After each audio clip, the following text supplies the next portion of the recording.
রবিবার আসানসোল জেলা গ্রন্থাগারে আসানসোল পুরুলিয়া নিত্যযাত্রীদের পক্ষ থেকে রক্তদান শিবিরের আয়োজন করা হয়। প্রধান অতিথি হিসেবে উপস্থিত ছিলেন আসানসোল দক্ষিণের বিধায়ক তথা রাজ্যের পুর ও নগরোন্নয়ন মন্ত্রী অগ্নিমিত্রা পাল। আসানসোল পুরুলিয়া নিত্যযাত্রী বৃন্দের সদস্যরা তাকে সংবর্ধনা জানান। তাকে মা দুর্গার পটচিত্র উপহার স্বরূপ দেওয়া হয়। অনুষ্ঠানের শুরুতেই ভারত কেশরী ডক্টর শ্যামাপ্রসাদ মুখোপাধ্যায়ের মূর্তিতে মাল্যদান করেন মন্ত্রী অগ্নিমিত্রা পাল। মন্ত্রী বলেন, রক্তদান একটি মহৎ কাজ। করোনার সময় রক্তের সংকট দেখা গিয়েছিল। আগামী দিনে করোনা বা করোনার মতো আরও কোনো মহামারী হলে জেলায় যাতে রক্তের ঘাটতি না থাকে সে বিষয়ে নজর দিতে হবে। রক্ত তো সত্যি আমরা তো দেখতে পেয়েছিলাম যে রক্তের কি ক্রাইসিস হয়েছিল এই করোনার সময়, এবং আগামী দিনে করোনা বলুন কি করোনার মতো অন্য কিছু বলুন কি ইরানের মতো যুদ্ধ বলুন কি এটা হলো আমাদের ভূমিকম্প ভেনেজুয়েলাতে বলুন, ভাগ্যে যে কি লেখা আছে, ভগবান কখন কাকে কি করে। এই জন্য রক্ত দান, মহৎ দান, অন্তত আমাদের জেলার মানুষের যাতে রক্তের কোনো অসুবিধা না হয় এটা সবসময় আমাদের মাথায় রাখতে হবে।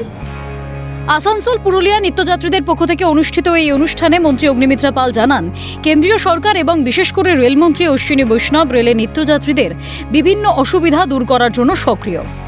অসুবিধে অবশ্যই আমাদের জানাবেন। আমরা যেরকম যে ট্রেনটা আপনাদের সব থেকে দরকার ছিল, Bokaro steel express passenger train, সেটা তো খুবই দরকার ছিল। সেই সময় মাননীয় রেলমন্ত্রী অশ্বিনী বৈষ্ণবজি আমাদের এটা করে দিয়েছেন, এবং আরো অনেক যে ট্রেন যেগুলো বন্ধ হয়ে রয়েছে সেগুলো কতটা ফিজিবল রেভিনিউ এর দিক থেকে সরকারের লস যাতে না হয় সেটা দেখে কিন্তু আমরা চালু করার চেষ্টা করব।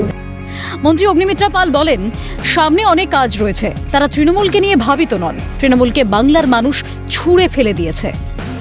আমাদের সামনে সত্যি বলছি অনেক কাজ, যে পার্টি ইতিহাসের পাতায় চলে গেছে, যে পার্টিকে বাংলার মানুষ দুচ্ছাই করে ছুঁড়ে ফেলে দিচ্ছে, যেটা আমরা আমাদের বক্তব্যে রাখতাম বঙ্গোপসাগরে ছুঁড়ে ফেলে দেবো, সেটাই করেছে। বাংলার মানুষ তাদেরকে ছুঁড়ে ফেলে দিচ্ছে। রবিবার আসানসোলের নিউ টাউনে আয়োজিত ফুটবল প্রতিযোগিতার আনুষ্ঠানিক সূচনা করেন মন্ত্রী অগ্নিমিত্রা পাল।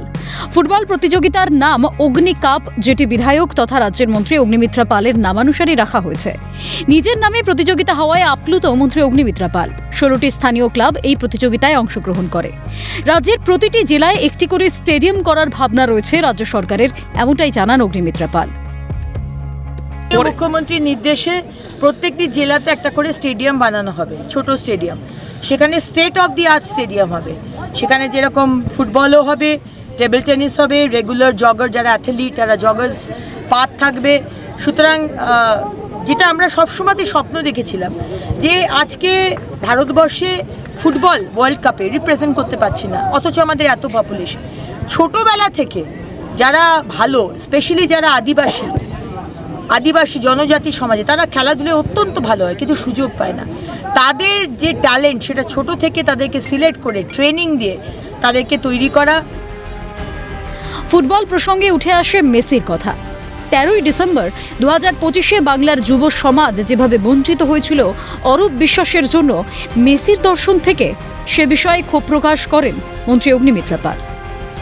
যারা সেদিনকে এসেছিল দেখতে মেসিকে এক ঝলক, একবার তাকে মেসিকে দেখবে, একবার মেসি একটু ফুটবলে পা রাখবে, একটা কিক মারবে, কিন্তু তারা মেসিকে দেখতে পারেনি। তারা শুধু আমাদের অরূপ, যে আমাদের বিদ্যুৎ মন্ত্রী অরূপ বিশ্বাস আর স্বরূপ বিশ্বাস, তাদের শুধু ভুঁড়ি দেখতে পেয়েছিল। রাজ্যের সামগ্রিক উন্নতির জন্য যথোপযুক্ত চেষ্টা করছে বিজেপি সরকার। সোনার বাংলা, সময়ের অপেক্ষা। ক্যালকাটা নিউজ।